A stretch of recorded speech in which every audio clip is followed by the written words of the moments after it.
terdapat 39 tokoh wanita yang berpengaruh dalam sejarah Islam. Di antaranya ialah seorang perempuan yang luar biasa, seorang wanita yang jujur, sabar, dan rela berkorban berjuang untuk kebaikan. Ia dilahirkan dari keluarga yang dirahmati Allah, Sayyidina Abu Bakar. Dialah Asma binti Abu Bakar. Assalamualaikum warahmatullahi wabarakatuh. Alhamdulillahilladzi alafa baina qulubina fa asbahna bi ni'mati ikhwana.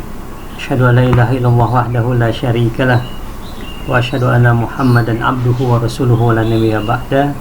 Amma ba'du. Dalam pertemuan ini kita akan mencoba melihat secara sekilas bagaimana pribadi Asma binti Abi Bakar. Sudah banyak yang bercerita tentang adik dari Asma, yaitu Aisyah binti Abu Bakar, Ummul Mukminin, karena Aisyah adalah Ummul Mukminin sehingga memang lebih banyak dibahas di banyak sumber dan referensi. Bahkan nasihatnya sudah menjadi viral kemarin ya, dengan segala pro dan kontranya. Terlepas dari itu, bagaimana nilai-nilai kebaikan yang ada pada diri Asma binti Abu Bakar? Setidaknya kita akan memulai dari 3 fase dan peran dari seorang Asma binti Abi Bakar. Yang satu syair menyebutkan tentang bagaimana keadaan pribadi Asma binti Abi Bakar. Itu ada syair menyebutkan yang artinya kira-kira, jika Asma berjalan di antara para gadis-gadis yang banyak itu, maka aku lihat Asma lah yang paling cantik di antara mereka. Itu menunjukkan bagaimana kecantikan Asma binti Abi Bakar. Tapi nanti kita tidak bicara masalah fisik karena kecantikannya saja. Kita akan melihat banyak sisi lain yang jauh mewakili nilai sosok kemanusiaan seseorang, karena dinilai bukan karena kecantikan dan fisiknya. Yang pertama, fase yang pertama adalah fase ketika Asma menjadi seorang anak, tentu saja ya. Seorang anak, seorang putri yang tumbuh dari mulai masa kanak-kanak sampai dia menjelang dewasa dan nanti beliau menikah dan seterusnya. Yang kedua, kita akan lihat Asma sebagai seorang istri. Dan yang ketiga, fase ketika Asma menjadi seorang ibu. Ini berhubungan dengan keluarga, wabil khusus tentunya kalau ibu itu selalu konotasi dengan anak gitu. Dan ini fase yang luar biasa nanti kalau kita lihat lebih dekat lagi tentang pribadi Asma ini. Hadirin yang dimuliakan Allah, yang pertama, Asma ini kan kira-kira beda sama Siti Aisyah radhiyallahu anha sekitar 10 tahun beda usianya. Yang riwayat-riwayat menyebutkan bagaimana perjalanan hidup Aisyah dan Asma ini, atau Asma lah ya, kita lihat di sini. Itu perjalanan yang secara materi itu tidak dikategorikan orang yang kekurangan materi. Karena kita kenal bagaimana seorang Abu Bakar Siddiq gitu, seorang saudagar, dan kita tahu bagaimana perilaku Abu Bakar, seorang yang lembut, peduli dan perhatian secara khusus terhadap keluarganya tentu saja ya, terhadap Asma. Maka kita bisa menangkap di sana bagaimana karakter yang ada pada diri Asma dengan kondisi keluarga yang ada. Maka ketika risalah turun, Asma waktu itu berusia 14 tahun, kurang lebih 14 tahun. Dan dia termasuk ya orang-orang yang awal masuk Islam. Kenapa? Karena ketika Abu Bakar menerima dakwah Rasul, maka Abu Bakar langsung mengajak seluruh keluarganya untuk masuk Islam. Dan Asma diantaranya, karena Asma waktu itu sudah ABG, sudah usia sekitar 14 tahun gitu. Nah, momen yang paling bersejarah dalam fase ini adalah ketika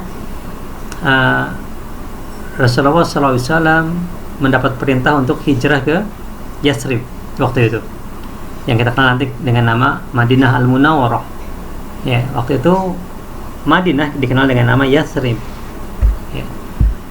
Setelah Nabi hijrah ke Madinah, ke Yathrib itu, maka diganti menjadi Madinah Al-Munawwarah, kota yang bercahaya. Kita lihat bagaimana kualitas Asma binti Abu Bakar ketika peristiwa hijrah ini. Dan ini juga akan melihat bagaimana Asma satu dari banyak wanita yang dijamin surga oleh Rasulullah SAW lantaran peristiwa yang sangat heroik yang terjadi saat Rasulullah akan hijrah bersama ayahanda dari Asma, yaitu Abu Bakar Siddiq radhiyallahu anhu. Gitu. Kita sudah tahu peristiwanya, tapi mungkin bagaimana kita mencoba mendalaminya, perasaan, kejiwaan dan semangat yang ada dalam diri Asma itu yang mungkin perlu kita telisik lagi, kita masuk lagi ke dalam. Bayangkan bagaimana pribadi Asma, seorang wanita yang kalau kita hitung-hitung misalnya dia usia 27 tahun, usia Asma sudah sangat matang untuk seorang wanita lah saat itu tentu saja, membawa satu amanah, mendapat tugas dari Rasulullah SAW untuk mengantarkan bekal. Jadi di antara strategi Rasulullah SAW ke hijrah itu kan karena dia akan melalui jalan yang bukan jalan konvensional yang mau dilewatin, bukan jalan yang biasa kafilah itu lewat, tapi Rasulullah memutar dulu ke arah belakang baru melalui jalan pesisir pantai. Dan supaya mengelabui orang-orang kufar, orang kafir Quraisy, maka Nabi nginap dulu di Gua Thur ya, supaya melihat kondisi lebih aman untuk bisa melanjutkan perjalanan ke Madinah.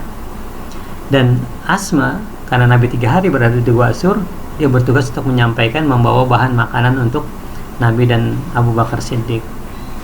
Dan kita tahu di antara peristiwa penting yang terkait dengan ini adalah inilah yang menjadi salah satu keutamaan Asma, yaitu Asma membawa barang makanan, tetapi kemudian dia tidak mendapatkan tali untuk mengikat bahan makanan itu, sampai kemudian dia membuka selendangnya, membuka ikat yang biasa dipakai di pinggang, dan dia potong dua untuk ikat ini, untuk tetap dia pakai sebagai ikat pinggangnya, untuk selendangnya, dan satu lagi dia pakai untuk mengikat makanan. Yang inilah kemudian Rasulullah memberi dia gelar dengan Zatun Nitaqaini, si pemilik dua ikat pinggang, si pemilik dua selendang, yang kata Rasulullah SAW di dunia dan di surga. Di surga dia akan juga memiliki dua ikat pinggang, kata Rasulullah SAW. Itu satu statement yang merupakan jaminan bahwa Asma binti Abu Bakar adalah salah satu wanita yang dijamin masuk surga, karena dia akan mendapatkan hadiah berupa dua ikat pinggang di surga nanti. Kemudian kita tahu bahwa kondisi Asma waktu itu adalah dia hamil besar, dan dia harus naik ke Bukit Gunung Thur. Para jamaah haji atau jamaah umroh yang pernah berziarah ke sana bisa membayangkan bagaimana perjalanan seorang wanita hamil membawa makanan untuk mengantarkan ke Gua Thur itu. Ya kalau enggak, kira-kira kebayang lah bagaimana bukit itu membuat orang biasa juga lumayan capek, bagi seorang wanita dan hamil gitu. Apa yang bisa kita tangkap dari sini?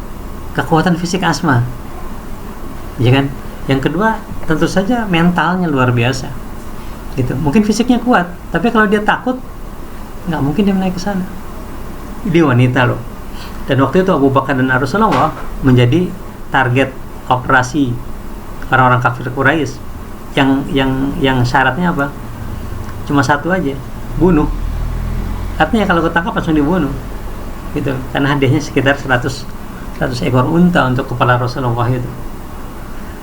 Jadi kalaupun Asma ikut terlibat di situ, itu dengan sebuah resiko. Apa resikonya? Nyawa pasti. Dan Asma berani mengikuti itu. Gitu. Ini pesan yang luar biasa, bagaimana seorang wanita seperti Asma itu memikul beban amanah seperti itu. Ya, fisiknya kuat, mentalnya juga kuat. Gitu. Yang ketiga, cerdas. Kan nggak serta-merta dia bismillah berangkat, ini karena jihad, ini karena dakwah, Allah akan tolong. Enggak. Orang beriman tuh pasti mikir bagaimana caranya, strateginya gitu. Rasulullah kan nggak ngandelin Allah karena dia mau hijrah cuek aja gitu. Enggak. Rasulullah memilih kapan dia harus ketemu Abu Bakar, kapan dia harus keluar rumah, dia harus mencari Gua Thur dulu, nyiapin kudanya, nyiapin rutenya, bahkan nyari seorang guide, petunjuk jalannya Kenapa? Karena yang akan dilewati jalan bukan jalan yang biasa, harus butuh petunjuk yang sudah terbiasa lewat jalan yang akan dilalui oleh Rasul. Itu sudah direncanakan matang. Bahkan dalam riwayat menyebutkan itu semua disiapkan dalam masa 3 bulan. Dari mulai penyiapan kuda dikasih pakan yang bergizi, yang untanya yang bergizi, terus strateginya akan bagaimana, itu sudah dibicarakan, disiapin sama Rasulullah. Dan Asma tentu saja punya nilai seperti itu, nggak sembarangan dia berangkat pergi mengantar makanan, tapi juga memang dia punya misi menyerap apa informasi yang beredar di kota Mekah, gitu. Nanti disampaikan kepada ayahandanya dan pada Nabi Muhammad SAW. Dan akhirnya kemudian Asma binti Abu Bakar ini mendapati ayah dan Nabi Muhammad SAW berangkat ke kota Madinah, dan Asma tidak lama kemudian, beberapa hari kemudian menyusul Nabi ke Madinah. Dan sekali lagi Asma dalam keadaan hamil. Maka nanti ada fase berikutnya ketika Asma hijrah ke sana, kemudian melahirkan seorang anak di sana. Maka yang menarik dari sini adalah Asma menjadi orang yang pertama dari muhajirin yang hijrah ke Madinah yang melahirkan di sana. Dan itu langsung juga mematahkan mitos ataupun isu yang beredar bahwa orang-orang mukmin tidak akan punya anak. Karena orang-orang muhajirin yang hijrah ke Madinah akan mandul, akan anaknya abortus, keguguran, akan segala macam isu yang dilontarkan oleh siapa? Oleh orang-orang Yahudi yang nggak suka bahwa orang-orang Makkah yang ada di Madinah akan mengalami nggak punya generasi lagi mereka. Dan ternyata langsung dijawab oleh kelahiran dari putra Asma binti Abu Bakar ini yang namanya Abdullah, ya, Abdullah bin Zubair. Nanti kita akan ketemu dengan satu momen yang berikutnya, bagaimana nanti seorang Abdullah ini tumbuh menjadi seorang mujahid yang luar biasa, gitu. Dan dalam peran Asma di sini, ya, sebagai seorang mujahidah, sebagai seorang gadis yang akhirnya menjadi seorang istri dan menjadi seorang fase yang ketiga adalah fase seorang ibunda.